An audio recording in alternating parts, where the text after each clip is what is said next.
Hello dear aspirants, આપ સર્વેનું અમારી YouTube channel game changing સાયકોલોજીમાં હાર્દિક સ્વાગત છે. આજના વિડીયોમાં આપણે પ્રોબેશન ઓફિસર સાથે સાથે ચીફ ઓફિસર અને બીજી અન્ય સરકારી પરીક્ષાઓ માટે જે સમાજ કાર્ય એટલે કે બેચલર ઇન સોશિયલ વર્ક એ વિષયને લગતા પણ પ્રશ્ન પૂછાય છે. તો આજે આપણે પાર્ટ 1માં સમાજ કાર્યને લગતી જે થિયરી છે તે અને સાથે સાથે આ ટોપિકમાંથી અગાઉની પરીક્ષામાં જે પૂછાયેલા પ્રશ્નો છે એટલે કે વન લાઇનર તેની આપણે ચર્ચા કરવા જઈ રહ્યા છે. તો સૌપ્રથમ સમાજ કાર્ય એટલે શું? તો વિશ્વના બધા જ સમાજો અને ધર્મોમાં અન્ય વ્યક્તિને મદદ કરવી કે એક મૂલ્ય તરીકે સ્વીકારાયું છે અને આ કાર્યને પ્રત્યેક સમાજોમાં પ્રોત્સાહન આપવામાં આવે છે.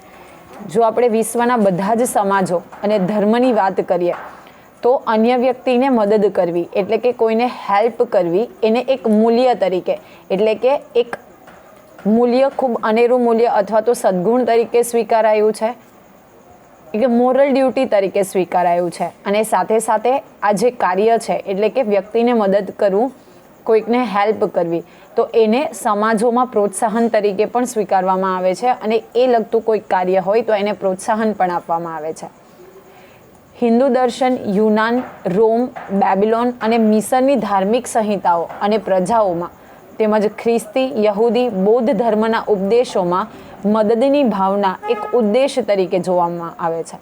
તો બેઝિકલી જ્યારે આપણે વાત કરીએ હિન્દુ સંસ્કૃતિની, સાથે સાથે મિસરની સંસ્કૃતિ, રોમની સંસ્કૃતિ, કે વાત કરીએ ખ્રિસ્તી ધર્મ, યહૂદી ધર્મ, બૌદ્ધ ધર્મ, તો એ બધા જ ધર્મોમાં ઉપદેશો, જે ધર્મના ઉપદેશો છે તો એમાં મદદની ભાવના એટલે કે બીજાને મદદરૂપ થવાની ભાવના એક ઉદ્દેશ્ય તરીકે સ્વીકારવામાં આવી છે, એટલે કે એક આપણું મોટિવ તરીકે સ્વીકારવામાં આવે છે. અને એટલે જ એવું કહેવાય છે કે માનવ સેવા એ જ પ્રભુ સેવા. ઓકે, તો ઇન શોર્ટ આપણે એવું કહી શકીએ કે કોઈ પણ વ્યક્તિને જે મદદ કરવાની ભાવના છે એ દરેક સમાજ અને સાથે સાથે દરેક ધર્મમાં એક ઉદ્દેશ તરીકે, એક સારા મૂલ્ય તરીકે સ્વીકારવામાં આવી છે. અને એટલે જ માનવ સેવા એ જ પ્રભુ સેવા એવું સ્લોગન જે છે એ યથાર્થ બન્યું છે. સામાજિક વૈયક્તિક સેવા કાર્ય સમાજ કાર્યની એક પદ્ધતિ છે. આપણે ફરીથી જ્યારે મેં તમને કીધું કે અગાઉની પરીક્ષામાં પૂછાયેલા પ્રશ્નની ચર્ચા કરીશું તો આ સવાલની આપણે ત્યારે ચર્ચા કરીશું કે જે સામાજિક વૈયક્તિક કાર્ય છે તો એ કેવી પદ્ધતિ છે? તો એક સમાજ કાર્યની એટલે કે સમાજની પદ્ધતિ છે. જો સમાજનું કાર્ય હોઈ શકે, ઇકોનોમી એટલે કે અર્થતંત્ર રિલેટેડ હોઈ શકે, તો એ આપણા સમાજ કાર્યની એક પદ્ધતિ છે જેના દ્વારા મુશ્કેલી કે સમસ્યાગ્રસ્ત વ્યક્તિને ચોક્કસ પદ્ધતિ દ્વારા મદદ કરવામાં આવે છે. જે વ્યક્તિને મુશ્કેલી છે, કોઈક વ્યક્તિ સમસ્યાથી પીડિત છે, તો એને કોઈ ચોક્કસ પદ્ધતિ દ્વારા, તો આ જે કીવર્ડ છે ચોક્કસ પદ્ધતિ એ ખૂબ જ જરૂરી છે. માની લો કે કોઈક વ્યક્તિ અંધ છે તો એના માટે એક પ્રકારે ચોક્કસ રીતે આપણે મદદ કરીશું. કોઈ ગરીબ છે, કોઈકને અનાજની જરૂર છે, તો એક ચોક્કસ પદ્ધતિ દ્વારા આપણે જે તે વ્યક્તિ કે જે ખરેખર મુશ્કેલીથી ગ્રસ્ત છે એને મદદ કરીએ છીએ. અને તેનો મૂળ ઉદ્દેશ વ્યક્તિઓની સમસ્યાઓ દૂર કરી તેને ભવિષ્યમાં સ્વાવલંબી બનાવવાનો છે. અગેન ખૂબ જરૂરી છે કે ભવિષ્યમાં, વર્તમાનમાં આપણે મદદ કરીએ છીએ પરંતુ ભવિષ્યમાં એ લોકો સ્વાવલંબી બને એટલે કે સેલ્ફ રેલિયન્ટ બને, ખુદથી જ પોતાના પ્રશ્ન છે, મુશ્કેલી છે, સમસ્યા છે એને ઉકેલી શકે એવી રીતે સ્વાવલંબી બનાવવાનો છે, જેથી તેઓ પોતાના પર્યાવરણ સાથે ઉચિત સમાયોજન પ્રસ્થાપિત કરી શકે. સામાજિક વૈયક્તિક સેવા કાર્ય શરૂઆતમાં મોટે ભાગે આર્થિક સમસ્યાઓ પર કેન્દ્રિત હતું. આ પણ તમને પૂછાઈ શકે કે જ્યારે આપણે સામાજિક વૈયક્તિક સેવા કાર્યની શરૂઆતના તબક્કાની વાત કરીએ તો એ મોટે ભાગે આર્થિક સમસ્યાઓ પર આધારિત હતું. એટલે કે જે લોકો આર્થિક સમસ્યાઓથી પીડિત હતા એ લોકોને જ આધારિત હતું. અને એનો ઉદ્ભવ અને વિકાસ સમાજ કાર્યની જેમ ધાર્મિક ભાવનાથી પ્રેરાઈને થયો હતો. એટલે કે લોકો એવું માને છે કે જો આપણે મદદ કરીએ તો એ સારું છે, આપણા જે ડીડ્સ છે, આપણા કર્મ છે, તો એ સારા કર્મમાં ગણી શકાય. અને એટલા માટે એક ધાર્મિક ભાવનાથી પ્રેરાઈને આ જે સમાજ કાર્ય છે એનો ઉદ્ભવ થયો હતો. તો અહીંથી પણ તમને પ્રશ્ન પૂછાઈ શકે. હવે આપણે જોઈએ સામાજિક વૈયક્તિક કાર્યની વ્યાખ્યા શું છે, સાથે સાથે પશ્ચિમમાં અને ભારતમાં સામાજિક વૈયક્તિક કાર્યનો ઐતિહાસિક વિકાસ કેવી રીતે થયો. તો હોલિસના મતાનુસાર સામાજિક વૈયક્તિક કાર્ય, આ તમને પૂછાઈ શકે, વ્યક્તિનું નામ જે છે એ કે જેનો સંતોષજનક રીતે ઉકેલ પોતે નથી લાવી શકતા તેવી સામાજિક સમાયોજનની સમસ્યાઓનો ઉકેલ શોધવા માટે સામાજિક કાર્યકર્તા વડે ઉપયોગમાં લેવાતી સમાજ કાર્યની એક પદ્ધતિ એટલે સમાજ કાર્ય. શું કીધું છે કે વૈયક્તિક કાર્ય એટલે કે કોઈ એક વ્યક્તિના સંદર્ભના કાર્યની આપણે વાત કરી રહ્યા છે. તો જે તે વ્યક્તિ એ જે સમસ્યા છે એનો સંતોષજનક રીતે પોતે ઉકેલ નથી લાવી શકતા, તો એનો ઉકેલ એટલે કે સામાજિક સમાયોજનની જે સમસ્યાઓ છે એ લોકો સમાજની સાથે સમાયોજન નથી કરી શકતા, પોતાનો જે પ્રશ્ન છે એને વૈયક્તિક ઢબે ઉકેલી નથી શકતા, તો એનો ઉકેલ લાવવા માટે સામાજિક કાર્યકર્તા એટલે કે જે વ્યક્તિ એ લોકોને મદદ કરવા માટે તત્પર છે, સામાજિક કાર્યકર્તા છે, તો એના દ્વારા જે ઉપયોગમાં લેવાતી એક પદ્ધતિ, સમાજ કાર્યની એક પદ્ધતિ, જેને આપણે સામાજિક અથવા તો સમાજ કાર્ય તરીકે ઓળખી શકીએ, આવી વ્યાખ્યા જે છે એ હોલીઝ દ્વારા આપવામાં આવી છે. તો તમને એ પણ પૂછાઈ શકે. કઈ પદ્ધતિ છે એવો પ્રશ્ન પૂછાઈ શકે, તો એક સમાજ કાર્યની પદ્ધતિ છે, જે મેં તમને અગાઉ પણ કીધું. હવે તમને આ પણ પ્રશ્ન ઘણી બધી વખત અગાઉની પરીક્ષામાં પૂછાયો છે કે સમાજ કાર્યનો ઉદ્ભવ કયા દેશમાં થયો હતો.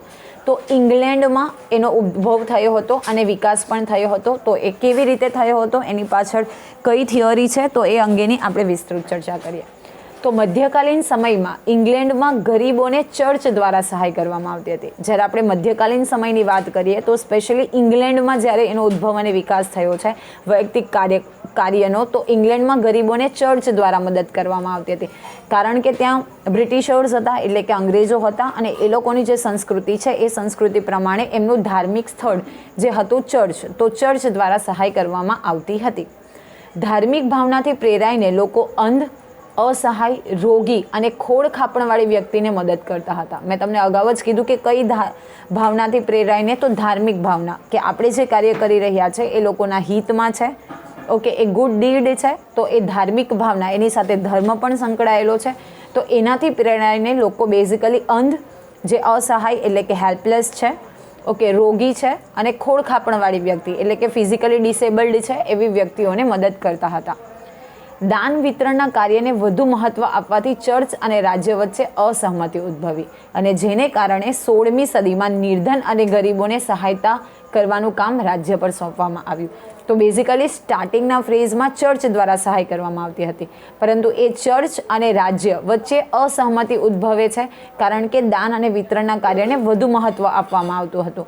અને એટલા માટે જ 16મી સદીમાં આજે નિર્ધન અને ગરીબોને સહાયતા કરવાનું જે કામ છે એ હવે ચર્ચ નહીં કરે, એની જે રિસ્પોન્સિબિલિટી છે એ કોને આપવામાં આવી, તો જે તે રાજ્યને સોંપવામાં આવી. હવે આપણે વાત કરીએ 1601ના વર્ષની, તો 1601માં એલિઝાબેથ પુઅર લો બને છે. તો આ પણ અગત્યનું છે કે કયા વર્ષમાં અને કયો લો બનાવવામાં આવ્યો. તો 1601માં પુઅર લો બનાવવામાં આવે છે, જેના દ્વારા એટલે કે ગરીબોને લગતો કાયદો બનાવવામાં આવે છે, જેના દ્વારા વૃદ્ધો અને અભાવગ્રસ્ત માતા પિતાની મદદ કરવાનું અનિવાર્ય કરવામાં આવ્યું. જે વૃદ્ધો છે એ સાથે સાથે જે માતા પિતા છે તો એને મદદ કરવાનું અનિવાર્ય એટલે કે કમ્પલસરી કરવામાં આવે છે.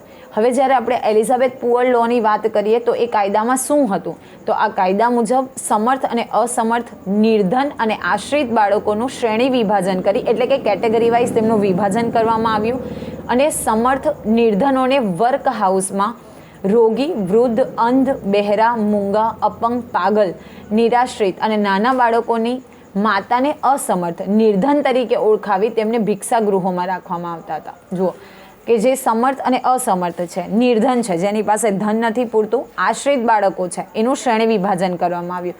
સાથે સાથે સમર્થ નિર્ધનો એટલે કે જેની પાસે પૈસા નથી એને એ વર્ક હાઉસમાં કોને રાખવામાં આવતા હતા, રોગી, વૃદ્ધ હોય, અંધ, બહેરા, મૂંગા, અપંગ, પાગલ, નિરાશ્રિત અને નાના બાળકોની જે માતા હોય જે અસમર્થ છે અને સાથે સાથે એમની પાસે ધન નથી એટલે કે નિર્ધન છે, એને ભિક્ષા ગૃહોમાં રાખવામાં આવતા હતા. અને આશ્રિત બાળકો કે જેમના પિતા ન હોય કે માતા પિતા નિર્ધન હોય, એ બાળકોનો ત્યાગ કરવામાં આવ્યો હોય, તો એવા લોકોને આપવામાં આવતા હતા જેઓ સ્વેચ્છાથી આ બાળકોને પોતાની પાસે રાખવા માંગતા હોય. એટલે કે જે આશ્રિત છે, કોઈના આશ્રિત રહે છે, જેના પિતા ન હોય અથવા તો માતા કે પિતા નિર્ધન હોય એટલે કે એની ફાઇનાન્શિયલ કન્ડિશન એટલી સારી ન હોય અને જે બાળકોનો ત્યાગ કરવામાં આવ્યો છે, તો એવા લોકોને આ જે વર્ક હાઉસ છે એમાં રાખવામાં આવતા હતા. અને સાથે જે સ્વેચ્છાએ જે બાળકોને પોતાની પાસે રાખવા માંગતા હોય એવા લોકોને આપી દેવામાં આવતા હતા. અને નિર્ધનો માટે નિરીક્ષકો હતા જે આ કાયદાનું પાલન કરાવતા, એટલે કે ત્યાં ઓબ્ઝર્વર્સ હતા અને જે એલિઝાબેથ પુઅર લો નામનો કાયદો બનાવવામાં આવ્યો હતો તો એનું પાલન કરાવતા. હવે 1682ના વર્ષમાં પુઅર લો એમેન્ડમેન્ટ એક્ટ બનાવવામાં આવ્યો. એમેન્ડમેન્ટ એટલે ઓફિશિયલ ચેન્જ કરવામાં આવે છે એ એક્ટમાં ઇન ધ યર ઓફ 1682, જેમાં વેતનદાર સંરક્ષક નિયુક્ત કરવામાં આવ્યા અને આશ્રમોની સહાયતા બંધ કરવામાં આવી. એટલે કે જ્યારે આપણે જોયું કે રાજ્ય સહાય આપતું હતું તો આ આશ્રમોને જે સહાયતા આપવામાં આવી હતી એ સહાયતા બંધ કરવામાં આવી. હવે આ ખૂબ જ અગત્યનું છે. થોમસ ચાલ્મર્સનું શું પ્રદાન છે, જેનો ટાઈમિંગ પીરિયડ આપેલો છે અહીંયા 1780થી લઈને 1847 સુધી. તો થોમસ ચાલ્મર્સે દાન પદ્ધતિની આલોચના કરી, એટલે કે એ આ વસ્તુથી કન્સર્ન નથી કરતા, આલોચના કરે છે, ઓપોઝ કરે છે અને કહે છે કે દાન આપવાની વ્યવસ્થા નિર્ધનમાં આચાર અને ભ્રષ્ટાચારને પ્રોત્સાહન આપે છે, જે આજના સમય સાથે પણ સમહાવ કનેક્ટેડ છે. તો એ એવું કહે છે કે જેની પાસે ધન નથી, એટલે કે જેઓ નિર્ધન છે, તો એ લોકોને આપણે જો દાન કરીશું તો ઇનડાયરેક્ટલી આપણે ભ્રષ્ટાચારને પ્રોત્સાહન આપીશું અને સ્વાવલંબનની ઈચ્છાને નિર્બળ બનાવે છે. સીધી વાત છે કે કોઈ નિર્ધન છે એને હેલ્પ મળી જાય છે તો એ સ્વાવલંબન એટલે કે સેલ્ફ રિલિયન્ટ બનવાનું વિચારતા નથી, એ કોઈ કામ કરવાનું વિચારતા નથી અને જે એ પોતે મહેનત કરવા પણ ઈચ્છે છે તો ઈચ્છાને આપણે નિર્બળ બનાવીએ છીએ. અને એટલા માટે જે થોમસ ચાલ્મર્સ છે એ 4 બાબતોને મહત્ત્વ આપે છે. તો કઈ 4 બાબતોને મહત્ત્વ આપે છે તમને વિધાન તરીકે પણ એક્ઝામમાં પૂછાઈ શકે. તો નિર્ધનોમાં આત્મનિર્ભરતાની સંભાવનાઓને વિકસિત કરવી. જે નિર્ધન છે, જેની પાસે અપેક્ષિત ધન નથી, એ લોકોને આત્મનિર્ભર બનાવવા, સેલ્ફ રિલિયન્ટ બનાવવા, કંઈક કામ કરવા માટે પ્રોત્સાહન આપવું. વ્યક્તિ પોતે સ્વાવલંબી ન બની શકે તો મિત્રો, સંબંધીઓ, પડોશીઓ દ્વારા અનાથ, વૃદ્ધ, બીમાર અને અપંગોની સહાયતા માટે પ્રોત્સાહન આપવું. માનો કે પોતે તે વ્યક્તિ સ્વાવલંબી ન બની શકે તો મિત્રો, સંબંધીઓ કે પડોશીઓ દ્વારા એમને સહાય કરવા માટે પ્રોત્સાહન આપવું. નંબર 3, નિર્ધન પરિવારની જરૂરિયાત પૂરી થઈ શકતી ન હોય તો આર્થિક સંપન્ન લોકોને તેમના નિર્વાહ માટે તૈયાર કરવા. જો એક ઓપ્શન આપે છે કે જો આ નિર્ધન પરિવાર છે અને એમની જરૂરિયાત પૂરી નથી થઈ શકતી તો શું, તો આર્થિક સંપન્ન લોકો છે, એટલે કે જે ફાઇનાન્શિયલી સ્ટેબલ છે, એમની ફાઇનાન્શિયલ કન્ડિશન સારી છે, તે લોકોને એમના નિર્વાહ માટે એટલે કે એમને હેલ્પ કરવા માટે તૈયાર કરવા. અને ચોથી કન્ડિશન એ મૂકે છે, એટલે કે ચોથી બાબતને એને ફોકસ કરે છે કે ઉપરોક્ત ત્રણેયમાંથી, એટલે કે આજે આપણે 3 વિગતોની ચર્ચા કરી એમાંથી એક પણ પદ્ધતિ સફળ ન થાય તો જે તે જિલ્લાનો પોતાની ધાર્મિક પરિષદમાંથી સહાયતા મેળવી શકે. તો જે તે જિલ્લો છે તો એ પોતાની જે ધાર્મિક પરિષદ છે એની પાસે સહાયતા મેળવી શકે, આવું થોમસ ચાલ્મર્સનું કહેવું હતું. તો ચાર્લ્સના જે કાર્યો છે એના થોડા વર્ષો પછી લંડન ચેરિટી ઓર્ગેનાઇઝેશનની સોસાયટીએ સહાયતા માટેનો એક કાર્યક્રમ સંગઠિત કર્યો જે થોમસ ચાર્લ્સના વિચારો પર આધારિત હતો. તો એના થોડા કાર્યો, એના વર્ષો પછી જે લંડન છે એની ચેરિટી ઓર્ગેનાઇઝેશન સોસાયટીની સ્થાપના કરવામાં આવે છે અને એ સંગઠિત કાર્યો ઉપર ફોકસ કરે છે જે આ થોમસ ચાર્લ્સ છે. તો એના જે વિચારો હતા, એટલે કે જે એણે આ 4 મુદ્દાઓ ઉપર મહત્ત્વ આપ્યું હતું તે એના આધારિત કરે છે. તો જેણે સમાજ કાર્યમાં વ્યક્તિગત અભિગમની શરૂઆત કરી, જેને વર્તમાન સમયમાં વૈયક્તિક સમાજ કાર્ય કહેવામાં આવે છે. તો આ પણ ખૂબ અગત્યનું છે કે લંડન ચેરિટી ઓર્ગેનાઇઝેશન નામની સોસાયટીએ એક કાર્યક્રમ બનાવ્યો જે આ થોમસ ચાર્લ્સ છે એના વિચારોને આધારિત હતો અને ત્યારથી સમાજ કાર્યમાં કયા અભિગમની શરૂઆત થઈ, તો વ્યક્તિગત અભિગમની શરૂઆત થઈ અને વર્તમાનમાં એટલે કે હાલમાં આપણે એને વૈયક્તિક સમાજ કાર્ય તરીકે ઓળખીએ છીએ. હવે સમાજ કાર્યની આપણે વાત કરીએ તો સમાજ કાર્ય એટલે કે સોશિયલ વર્ક એટલે શું, તો સમાજ અને કલ્યાણ પ્રવૃત્તિઓ સાથે સંકળાયેલી વિવિધ સેવાઓ જેને આપણે સમાજ કાર્ય તરીકે ઓળખી શકીએ. સમાજ કાર્ય એ શીર્ષક જે આપણે વાત કરીએ તો એ 4 બાબતોને આધારિત છે. તો નંબર 1 જે છે એ પ્રવૃત્તિ કોના દ્વારા હાથ ધરવામાં આવે છે, એટલે કે આ સમાજ કાર્ય કોના દ્વારા હાથ ધરવામાં આવે છે, કોના માટે પ્રવૃત્તિ કરવામાં આવે છે, એટલે કે આ સમાજ કાર્ય કરવામાં આવે છે એ કોના માટે. આપણે જોયું કે જે નિર્ધન લોકો છે અથવા તો જે ડિસેબલ લોકો છે એના માટે, તો કોના માટે કરવામાં આવે છે એ અગત્યનું છે. સાથે સાથે તેનું સ્વરૂપ શું છે, કયા સ્વરૂપે કરવામાં આવે છે અને તેની પાછળનો હેતુ અને પ્રયોજન શું છે, તો એ વિશે આ સમાજ કાર્ય છે હાથ ધરવામાં આવે છે. બાકીની જે અગાઉની થિયરી છે એ આપણે નેક્સ્ટ વિડીયોમાં ચર્ચા કરીશું. હવે આજના વિડીયોમાં આપણે થોડા પ્રશ્નની ચર્ચા કરીએ જે અગાઉની એક્ઝામમાં પૂછાયેલા છે. તો વન લાઇનર તરીકે આપણે ચર્ચા કરવા આજે જઈ રહ્યા છે. તો ફર્સ્ટ ક્વેશ્ચન જે છે, સમાજ કાર્ય કેવા પ્રકારની પ્રક્રિયા છે? તો હમણાં જ આપણે આ થિયરીમાં ચર્ચા કરી તો એક સમસ્યા ઉકેલ કરવાની પ્રક્રિયા છે. તો સમાજ કાર્ય એ સમસ્યા ઉકેલની પ્રક્રિયા છે. નંબર 2 છે, સમાજ કાર્ય કેવા પ્રકારની સેવા છે? તો એક વ્યાવસાયિક સેવા છે. આ પણ તમારે યાદ રાખવાનું છે, ઘણી બધી વખત આ પ્રશ્ન પૂછાયો છે. થર્ડ નંબર, સમાજ કાર્ય શું છે? આપણે પહેલી જ સ્લાઇડમાં ચર્ચા કરી હતી કે સમસ્યા ઉકેલી પ્રક્રિયા છે. જે સમસ્યા છે તો એનો ઉકેલ કરવાની પ્રક્રિયા એટલે કે સમાજ કાર્ય. આ પણ મેં તમને કીધું હતું જ્યારે થિયરી ભણાવી ત્યારે કે સમાજ કાર્યનો ઉદ્ભવ કયા દેશમાં થયો હતો. અગેન ઇમ્પોર્ટન્ટ ક્વેશ્ચન છે કે ઇંગ્લેન્ડની અંદર સમાજ કાર્યનો ઉદ્ભવ થયો હતો. સમાજ કાર્યનો ઉદ્ભવ જે છે એ ઇંગ્લેન્ડમાં થયો હતો, પણ એનો જે વિકાસ છે કયા દેશમાં થયો છે તો અમેરિકામાં. અપકમિંગ વિડીયોમાં આપણે એના વિશે ડિટેલમાં ચર્ચા કરીશું. નેક્સ્ટ ક્વેશ્ચન છે, સમાજ કાર્યમાં પ્રારંભિક મુલાકાતનો ધ્યેય શું હોય છે? જ્યારે આપણે કોઈ વ્યક્તિ સાથે જેને ખરેખર જરૂરિયાત છે એની સાથે આપણે મળીએ તો એ મુલાકાતનો ધ્યેય શું હોય છે? તો એક વ્યાવસાયિક સંબંધ હોય છે. નેક્સ્ટ છે, સમાજ કાર્યનું અંતિમ ધ્યેય શું છે? તો સમાજ કાર્યનો અંત કરવો, જે વ્યક્તિ છે એને કેપેબલ બનાવવા, સેલ્ફ રેલિયન્ટ બનાવવા, આત્મનિર્ભર બનાવવા એ સમાજ કાર્યનું અંતિમ ધ્યેય છે. હવે સમાજ કાર્યના ઘટકો કયા છે? Again it's important question. તમને એક્ઝામમાં પૂછાઈ શકે કે નીચે પૈકી કયું ઘટક નથી? તો સેવાર્થી એટલે કે જે સેવા કરે છે એ, સાથે સાથે સંસ્થા અને સામાજિક કાર્યકર. આ જે 3 વ્યક્તિઓ છે એ સમાજ કાર્યના મુખ્ય ઘટકો છે. અગેન ઇમ્પોર્ટન્ટ છે, ધ્યાનમાં રાખજો. નેક્સ્ટ ક્વેશ્ચન છે, સમાજ કાર્યના હેતુઓ કયા કયા છે? તો કાળજી, સારવાર અને પરિવર્તન. જે તે વ્યક્તિ છે જેને ખરેખર જરૂર છે એની કાળજી લેવી, એની સારવાર કરવી અને એમનામાં પરિવર્તન લાવવું, એમને કેપેબલ ઇનફ બનાવવા, એ આ 3 હેતુઓ છે.